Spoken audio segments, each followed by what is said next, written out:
Good morning. Good morning. वालेकुम अस्सलाम। अभी आपने प्रोफेसर सर को सुना और बहुत कुछ सीखने भी मिला हमको। और इसके बाद मैं अभी थोड़ा सा अपने बारे में बताऊंगी, क्योंकि कुछ हमारे स्टार एजेंट्स और आ रहे हैं, तो मैं थोड़ा मेरे बारे में बताऊंगी कि मैं यहाँ तक ट्रिपल डायमंड तक कैसे पहुंची। ठीक है, तो ये हम लोग को एक ये दिया गया था जब मैं EDD थी, एग्जीक्यूटिव डबल डायमंड। ठीक है, तब का ये प्रेजेंटेशन है। 11 था तब, और हमको ये दिया गया था कि आप 12 तक आपको और आगे बढ़ना है, या आपको रूबी बनना है, या ये। अभी स्टार एजेंट तो काफी लोगों ने पिन्स ली है, ठीक है, वो क्योंकि टीम वर्क आपका हुआ तो स्टार एजेंट हुए। अभी उन स्टार एजेंट को हम आगे बढ़ाएंगे तो रूबीज में आ जाएंगे। 3 स्टार एजेंट बनेंगे तो आप रूबी में जाओगे, और रूबी में भी हमको बहुत ही अच्छा ये मिलता है, बोनस मिलता है। ठीक है, उसके बाद 5 स्टार रूबी में भी बहुत अच्छा मिलता है। तो मैं थोड़ी सी वही स्टोरी को आगे बढ़ाने की कोशिश करूंगी। और मैंने जो टारगेट दिया था 11 उसको 12 में मैंने कंप्लीट कर दिया।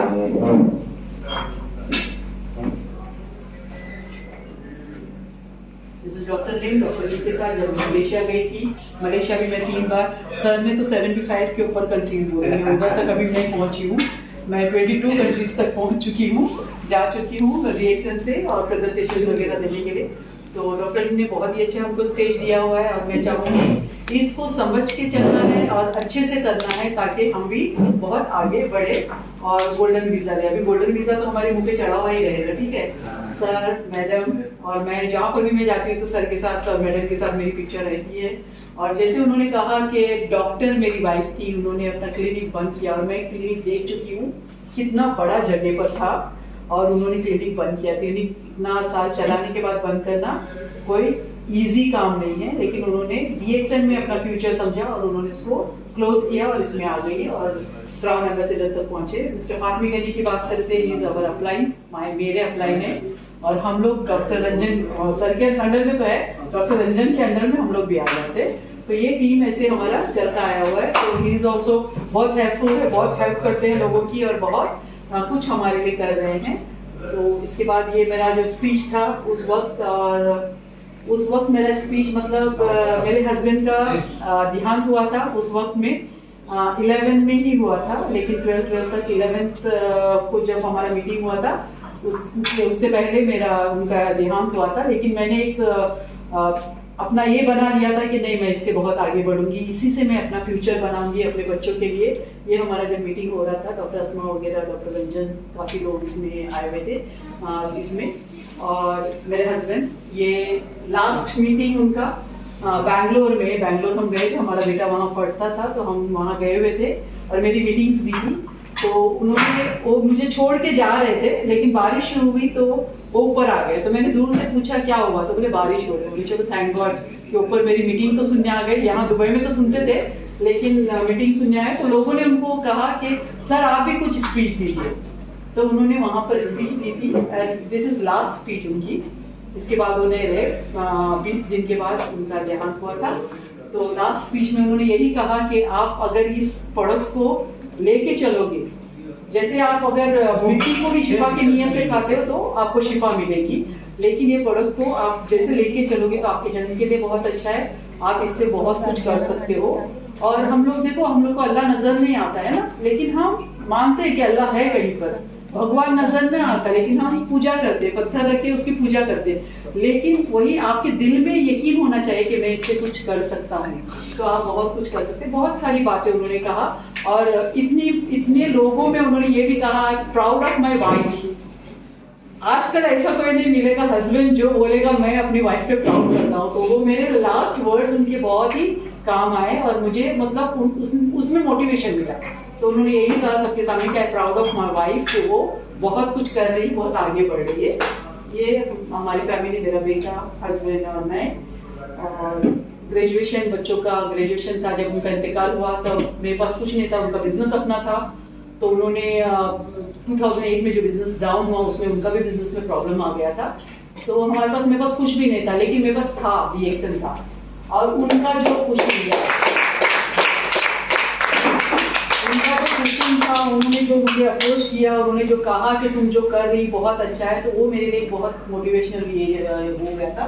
तो बच्चों की पढ़ाई थी, बच्चे, मेरा बेटा मलेशिया में, बेटी मलेशिया में पढ़ी थी, बेटा मेरा बैंगलोर में पढ़ रहा था। अब एक औरत दुबई में रह के ये सब कर सकती है, मुश्किल है ना। दुबई का आप लोग देखते हो कैसा है, लेकिन मैंने कहा नहीं, मैं यहीं से करूंगी। मुझे सबने पूछा तुम जाना चाह रही हो इंडिया में, यहाँ रहना चाह रही हो? मैंने कहा नहीं, मैं यहीं पे रह के अपने बच्चों की परवरिश करूंगी, क्योंकि मेरे बच्चे यहीं पले हुए। आज मुझे 33 ईयर्स हो गए दुबई में, आधी लाइफ दुबई में चली गई। मैंने कहा यहीं पर मैं करूंगी और मैं बच्चों की परवरिश यहीं से करूंगी। बच्चे पढ़ रहे थे, बच्चे पढ़ के आए, ग्रेजुएशन हो गई बच्चों की, और मैं मलेशिया जा रही थी, नहीं फिलीपींस जा रही थी, और एक दिन पहले उनको ग्रेजुएशन का ये मिला और मैं फिलीपींस जा रही थी। और मेरी जैसे मैं फ्लाइट में बैठी, मैंने अपना मोबाइल खोला तो उसमें ये पिक्चर आई, तो मैं एकदम चौंक गई। बच्चों लोग का काम होता है ना कुछ करने का, तो उन्होंने अपने पापा को भी इसमें डाल दिया था। तो ये हमारी वहाँ की पिक्चर है, ग्रेजुएशन होने के बाद की। और ये मलेशिया में, बेटी भी मलेशिया में पढ़ी थी, तो वहाँ पर 20th एनिवर्सरी थी, तो वहाँ पर वो आई थी, वहाँ का ये। अब 5 स्टार रूबी स्टार एजेंट तो बन जाएंगे, ठीक है, स्टार एजेंट तो बन जाओगे। स्टार एजेंट के बाद रूबी बनना, रूबी बनने के लिए आपको नीचे जो आपके 3 लोग हैं उनको आपको स्टार एजेंट बनाना है, तो आप रूबी बनोगे, और रूबी में हम लोग को 850 का चेक मिलता है, ठीक है। उसके बाद मुझे जरूरत पड़ी पैसे की, क्योंकि मेरा वीजा का मसला आ गया था, मुझे वीजा चाहिए था, और वीजा के बाद मुझे सैलरी रोटेट के लिए मुझे 5000 दिरहम की जरूरत थी। और मेरा पहले से ये था कि मैं ऐसे नहीं करूंगी, मेरा हाथ ऐसा होना चाहिए, मैं मांगूंगी नहीं किसी से। तो मैंने सेबेस्टियन से कहा, सेबेस्टियन क्या कर सकते हैं, मुझे 5000 दिरहम चाहिए ही चाहिए, कैसे में। तो बोला मैडम जंप लगाओ 5 स्टार रूबी पे, ठीक है। तो मैंने EDD थी तभी मैंने 5 स्टार रूबी पे जंप किया। 5 स्टार रूबी में आपको 5 रूबीज बनाना है। 5 रूबीज जब तैयार हो जाएंगे, उनका 6000 पॉइंट्स कंप्लीट हो जाएगा, तब हमको कितना चेक मिलता है? 5800। और उस वक्त जब मैं रूबी बनी थी, तब मुझे 12000 का चेक मिला था।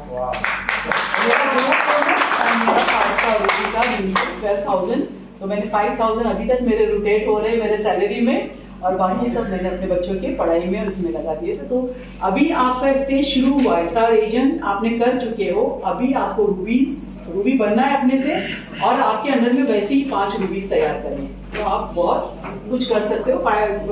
5800 कम आमदनी नहीं है, सही है, और 12,000 उस वक्त मुझे मिला, तो मेरे लिए तो बहुत बड़ी ये इनकम हो गई।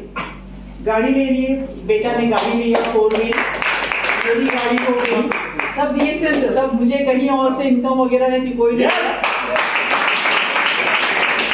मुझे सपोर्ट था ऐसे लोगों का, सारे लोगों का, सारे हमारा मैनेजमेंट, हर लोगों ने मुझे सपोर्ट दिया। एक मोरल सपोर्ट की जरूरत होती है किसी के लिए भी, ठीक है, और एक औरत का यहाँ रह के इतना बड़ा चीज करना बहुत बड़ी बात है।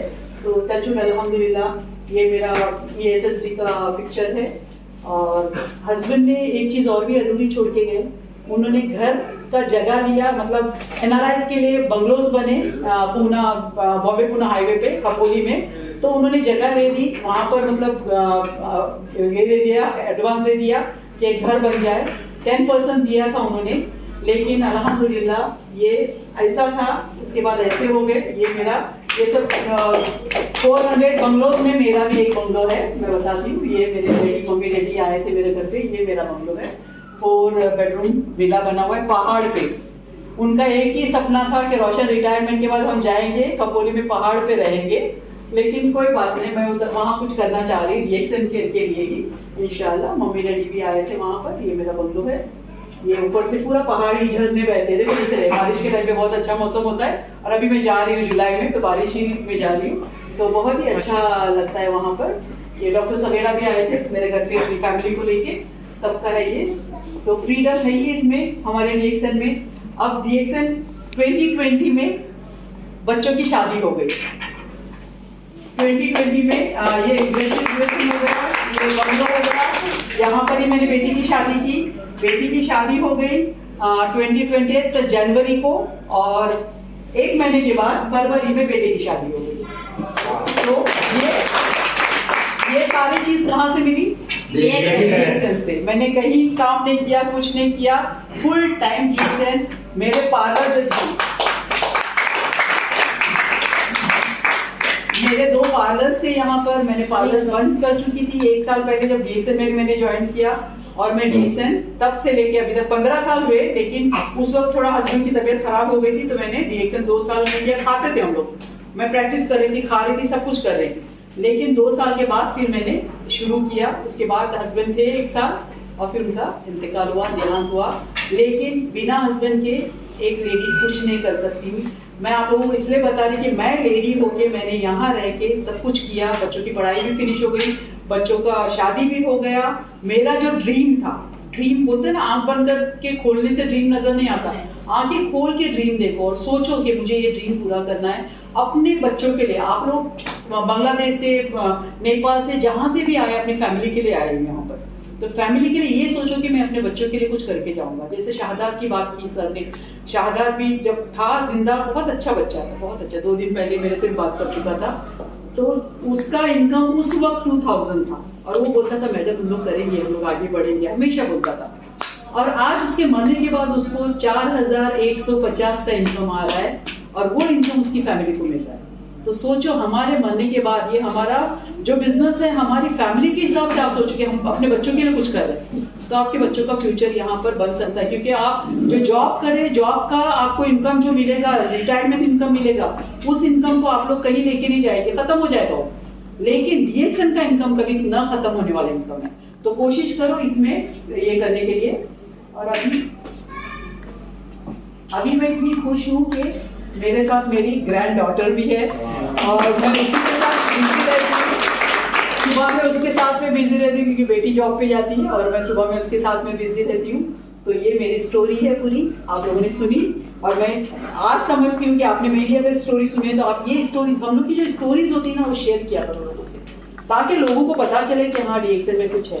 तो स्टोरी, सबकी स्टोरी, जैसे सर बोलते हैं हम एवरी डे एक बंदा आता है जो अपनी स्टोरी शेयर करता है। आप वो चैनल में जाके वो चैनल देखो, स्टोरी को आप ये करो और शेयर करते जाओ लोगों को, ताकि लोग स्टोरी सबकी सुने और देखे कि कहाँ से नीचे से लेके लोग कैसे ऊपर तक पहुंचे। एक टायर मैकेनिक भी कहाँ से कहाँ पहुंचा, एक कार ये करने वाला ऑटो रिक्शा वाला भी कहाँ से कहाँ पहुंचे। ये सारी स्टोरीज हमारे सामने हैं, और उसमें एक मेरी स्टोरी भी आ जाती है, तो वो भी आप शेयर कर सकते हो। तो थैंक यू वेरी मच आज के लिए। ये हुआ। और मेरा अगर यूट्यूब चैनल में आप जाओगे तो रोशन आरास थेरेपी में जाके आपको सारे मेरे ये मिलेंगे, वीडियोस आपको मिल सकते हैं। ठीक है, तो चैनल को शेयर करना, सब्सक्राइब करना, और ये करना, ठीक है, लाइक करना। Thank you very much.